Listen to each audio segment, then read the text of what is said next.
That was Nick Watt reporting. Now, the coronavirus is having a clear impact on our global economy. Financial markets plunging for the sixth consecutive day. The Dow closed down over 1,100 points. The Nasdaq and S&P 500 both dropping over 4%.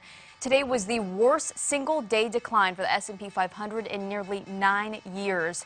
This comes as California announced it is monitoring thousands of people for the coronavirus, and fears of community spread across the United States continues to grow. Joining us now in studio to explain what all of this means for our economy and how it may impact your wallet, we have Dr. Anthony Chan. Dr. Chan is the former chief economist at JP Morgan Chase, visiting us from New York City. First of all, welcome. Thank you for having me. Now, as I just mentioned, talk to us about why the coronavirus is having such a large impact when it comes to Wall Street. I think Wall Street right now is certainly very fearsome because they don't know how serious this is going to get. As you probably have seen, global equity markets have lost more than $3 trillion worth of market cap. Part of it is that it's going to have a negative impact on earnings because of the global supply chains.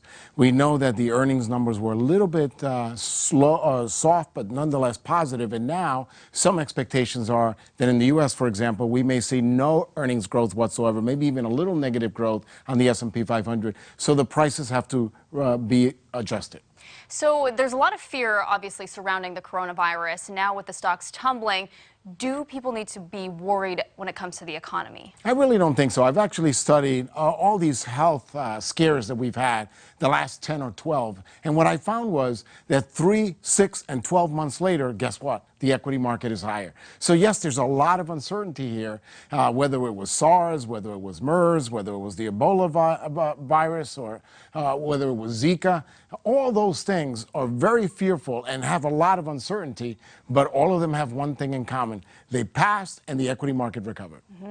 What does this mean for our viewers watching? How could this financially impact them in the short term? I think that when you're an investor in Wall Street or in stocks, the most important thing to understand is you're not investing for the next 24 hours, the next 48 hours. You're really investing for the next 3, 5, or 10 years. And if you are doing that, this is not something that should worry you. If anything, if you had extra money that you were dying to put in, when you see these big plunges, these are opportunities to phase small amounts of money back into the equity market. One more time, could you put this into perspective?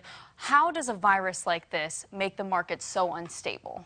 Again, the markets are always worried about uncertainty. And if you hear all the medical experts, what are they saying? They're saying that we don't know how serious this is going to be. We don't know how long it's going to last. All this uncertainty makes profitability and certainly the potential for consumer confidence to plunge and hurt the economy all that much more realistic, and that's why the equity market is very fearful. But every single time we've had these coronaviruses in the past, 3, 6, 9, and 12 months later, the market goes up. And why? Because in less than a year, these things seem to disappear. All right, so no need to worry. I don't think so. All right, Doctor, thank you so much for joining us. Really appreciate all of that. We will put this information on our website, KHON2.com.